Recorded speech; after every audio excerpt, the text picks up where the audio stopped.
कंधमाल जिला कनुआगाँ ब्लॉक को मूर्तिका संरक्षण विभाग जुग्म निर्देशक तथा जिला नोडाल अधिकारी शैलेन्द्र नारायण नायक परिदर्शन में आसी कृषि विभाग और आनुषंगिक क्षेत्र बुली देखुंट।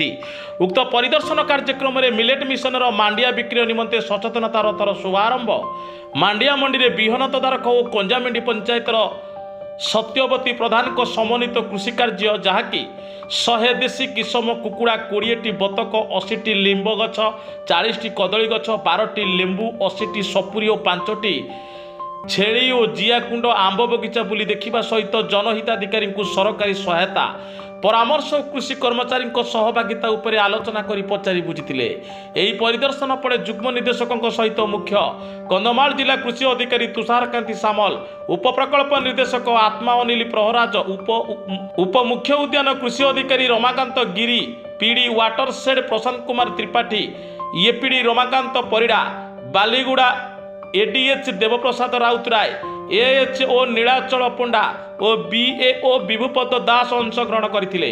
कार्यालय समस्त कर्मचारी उपस्थित होई सहयोग करथिले। कंधमाल जिला कनुआगाँ भागीरथी नाथन रिपोर्ट साई सत्य न्यूज।